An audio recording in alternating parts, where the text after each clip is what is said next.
Hello, welcome to Season 4 of How to Play D&D, the Explainer podcast where one experienced Dungeon Master and one failed scriptwriter discuss D&D topics. My name is Kinsey and my illustrious guest this week is Sam Pay. Is Sam Pay your name? Sam Pay is your name. There we go. I weren't sure. That was the Instagram. It's a weird name. It kind of comes out of nowhere. It's this dude's surname is a thing you do with money. Yeah. Guy's got a word for a name. Well, as being part of the Instagram, and I thought, we did have Coulthard69 the other day, and that's also his Christian name. So Ooh. I have to ask to be sure. Got to double check. You don't know who you're cucking. This season, we're teaching people, first-time DMs, a couple of topics, and you've selected your topic. I have. What is your topic? Well, the first topic I want to talk about on the pod is not player death, sorry. My goodness, character death. Let's get to it.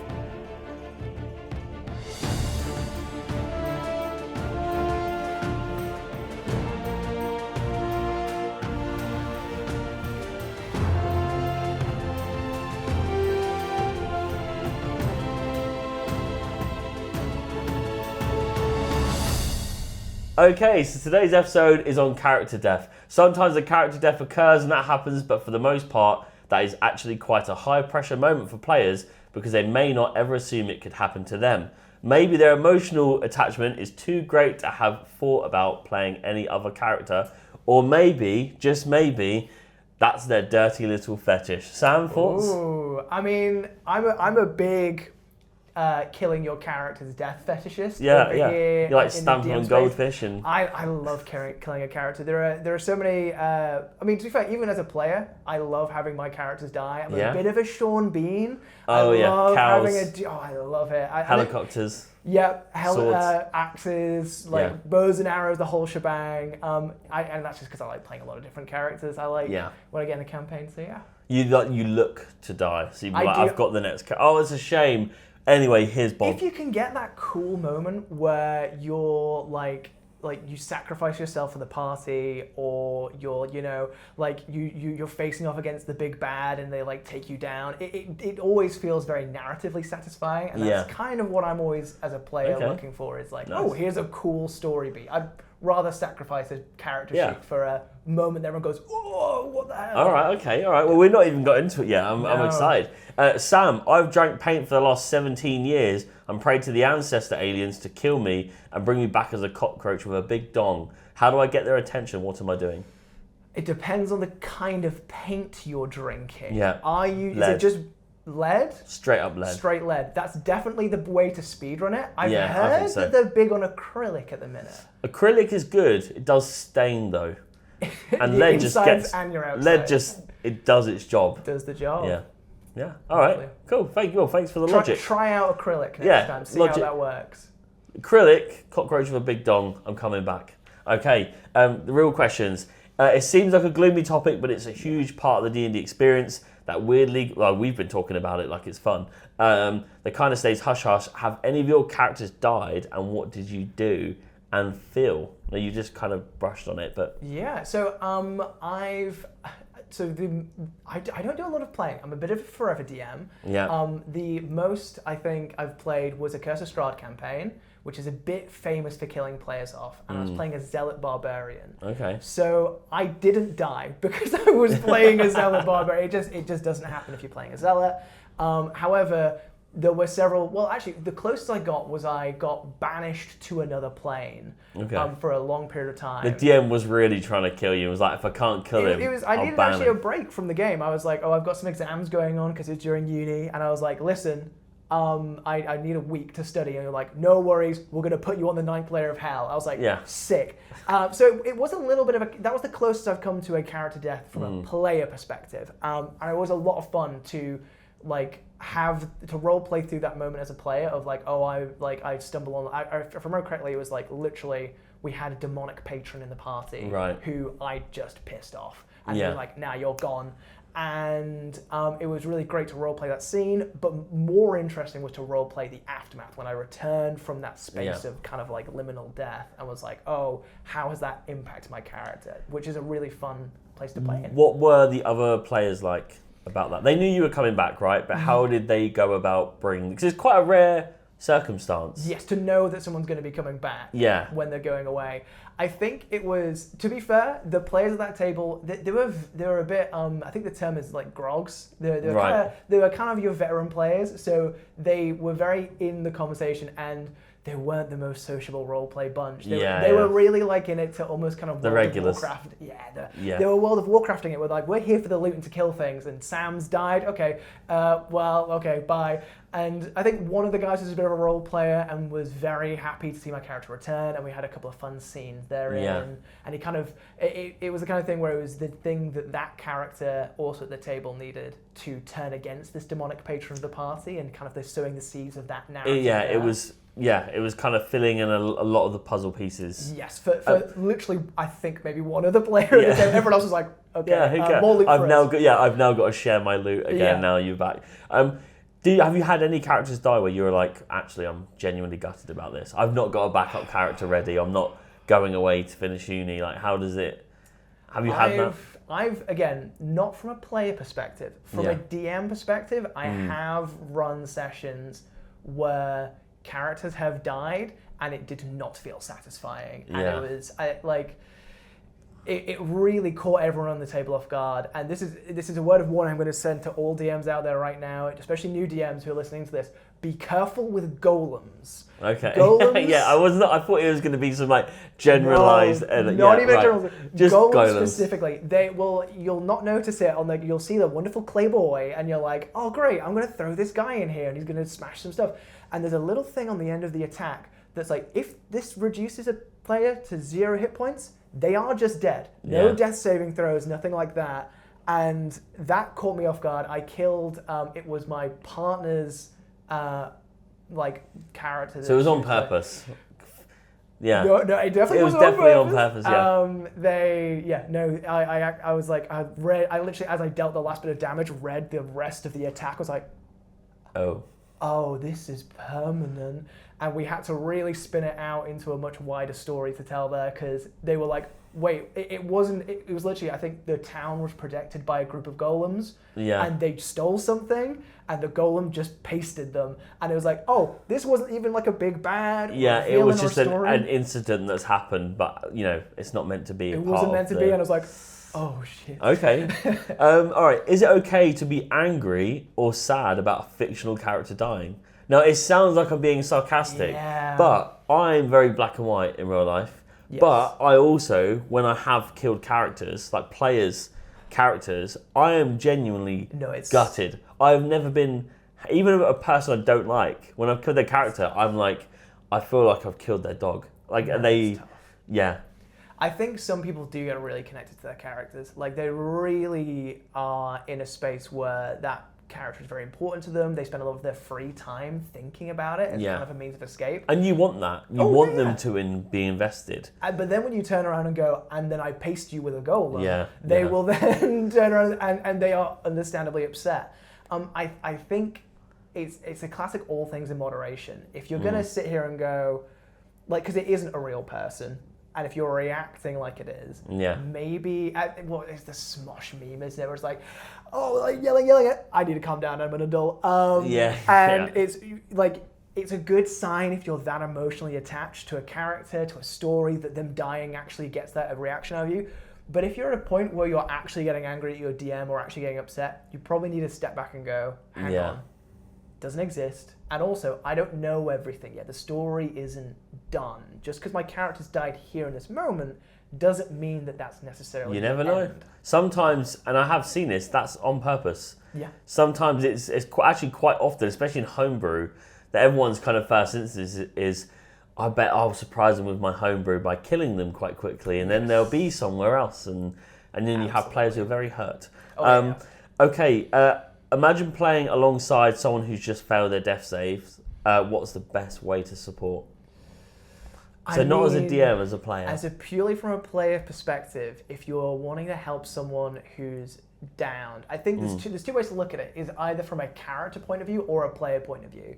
And quite frankly, if player to player, don't make fun of the situation. Don't be making light of it. If that person's really connected and is really upset, the last thing they want to hear is calm down or just like a petty remark. Let them do their thing. Let them sit in that space. And from then a character point of perspective, through role play, if you can think of a way, find a way to usually honor that sacrifice. Yeah. If it isn't them falling down a Monty Python binge shoot and just vanishing forever. If it's them dying facing the BBEG, find a way to work that into how your character goes forward. Definitely, yeah. Don't then just kind of come out of what your character would do. If anything, that's the perfect moment to be the best version of your character. 100%. What would your character do in that? Yeah. If it's an evil, aligned character, and you go, well, I'm not bothered, then play that. Maybe don't do it so much by openly telling the player, I'm not bothered you died, but play it as your character would be, 100%. And the same for trying to honour them. Yes. Have you had that with death saves, alongside another character? Or player, should I say? As in you playing and then someone else has died and you're kind of like, this is an awkward situation. I've not personally been in that situation. Again, we're in forever DM territory over here. Yeah, so it's usually me sitting back on the other side of the table looking at players gawk at each other as they go, oh, what do I do? Yeah. That person wasn't supposed to die. So I've personally not been in that situation myself, but I have tried to supervise it, and it's a really, especially if you're a new DM, even an experienced DM, you are going to struggle when a player dies at your table. Yeah, it's an awkward, it's arguably the most emotional moment, not because of the death, but those players are very much aware of the situation and things tensions can fly. Is there an awkward period after it occurs that puts stress on the DM?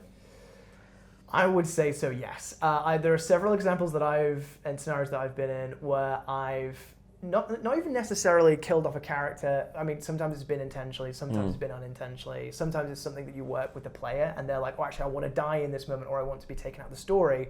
And I've never known it to not feel a little awkward because in those unintentional circumstances, you have to reassure the player that either this is part of the game and that they're okay for feeling their feelings, or that it's like, oh, hang on, actually, that wasn't supposed to happen, or oh, I'm sorry. Then even on the intentional side, they might not be expecting to die in the way that they did die, and they might go, hang on, I told you to write me out the story, but you blew me up with a big rocket, and it's like, well, yeah, that was the only way to do it, and they're like, well, I'm not happy with that resolution.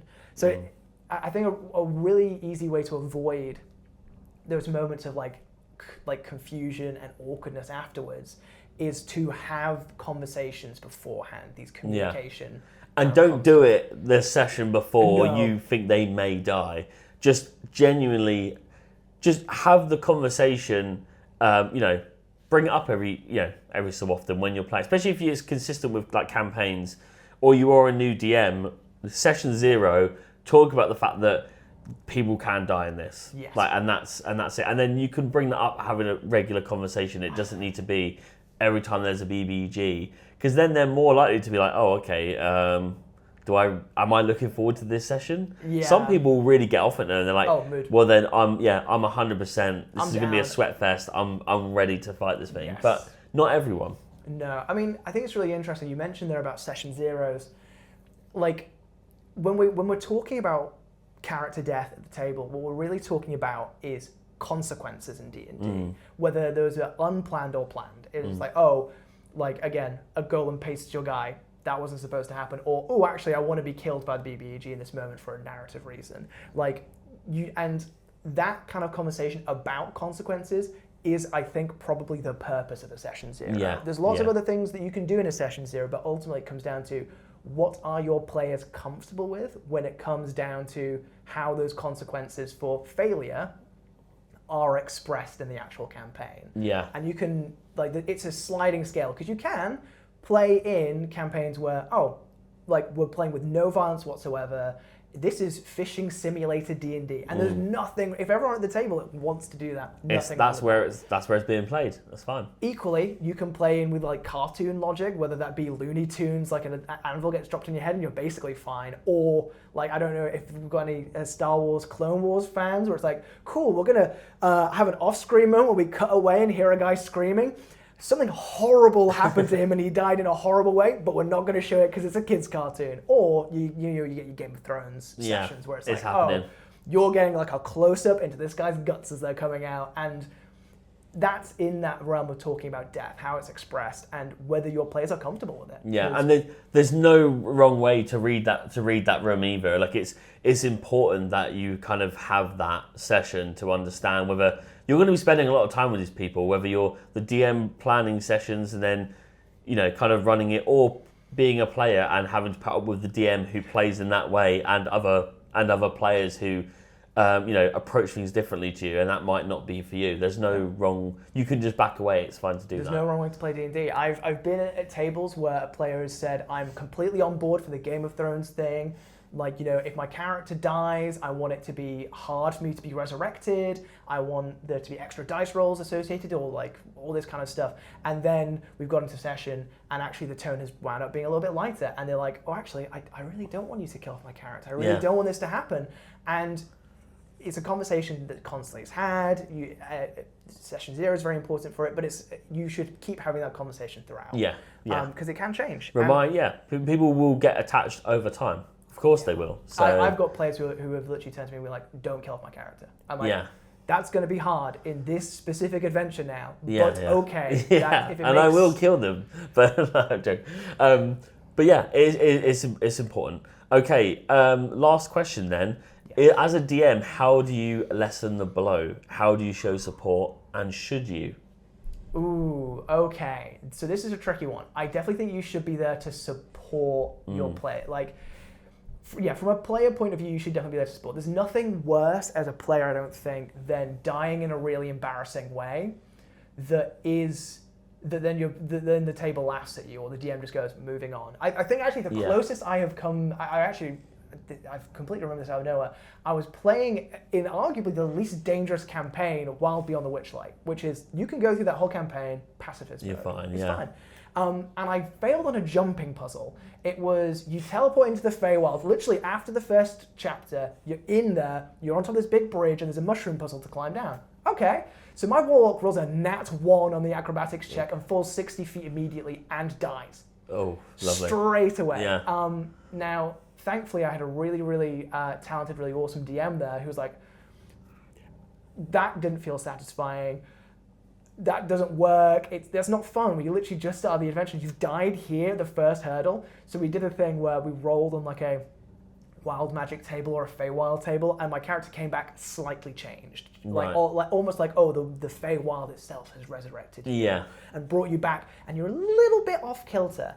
And I think that's a really great way as a DM, that if you're like, like we're talking about those unplanned deaths, those things that you weren't anticipating, it might be a good idea, maybe not to retcon them, but to go, well, yes, and this happens next. Yeah, you never really want to say no. No, God. So there's a good way of doing it. And I think you've kind of brought up a good point there, is it is a player's character, but sometimes the DM is also not satisfied with that, because arguably your DM shouldn't be looking to kill your character. Definitely so, if you can find a way of fixing that, unless it just makes complete sense and it's toe-to-toe in combat of some sort, then it makes sense to try and make that happen. But also don't feel the need to keep people alive just to please someone, because that will definitely instill in people's heads that actually they're invincible. They can just do whatever they want, and you will get players who do that, or look forward to the idea that they can't be killed, and they'll then become chaotic. Yeah, no, it's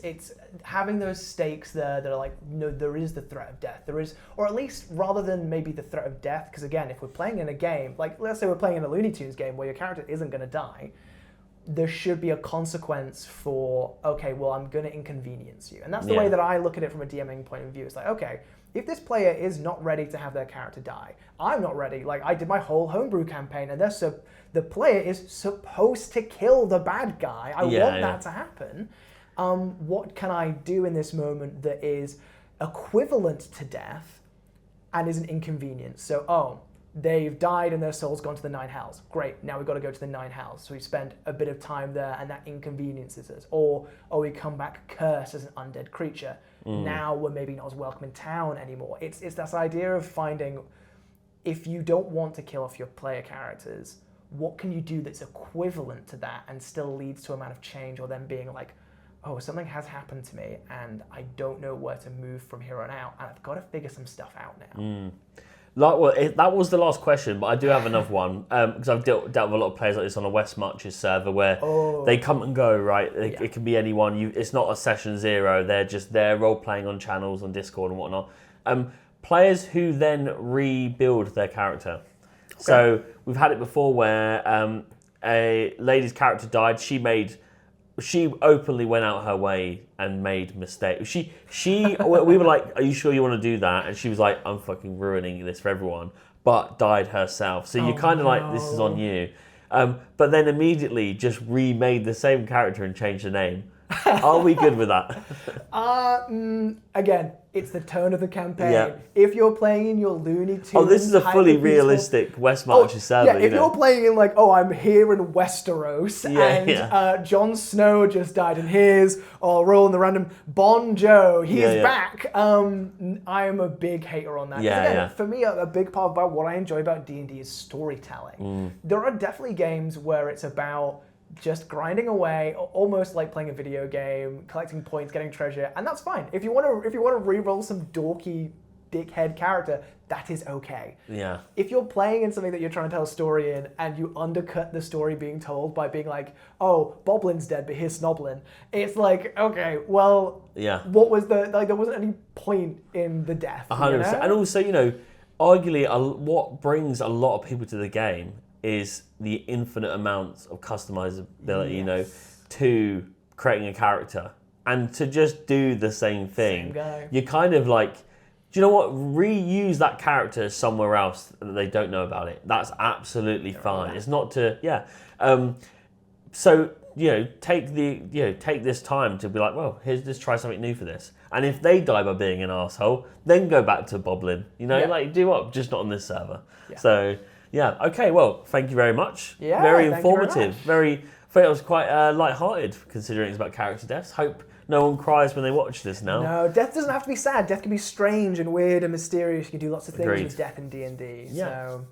Okay, today's adventure is sadly coming to a close. We're back in next week with the topic, why don't we celebrate babies before they're born? Are midwives systematically disliking babies under 0 months old? And as always, thank you for tuning in. And if you like joining the D&D action, then please follow us on Instagram at HowToPlayD&D, or check out the link in our bio to join our Discord server. Do you have any links you want to shout out? No. I don't exist on the internet. I'm not real. There we go. I've been Connor Kinsey. I've been Sam. Good day.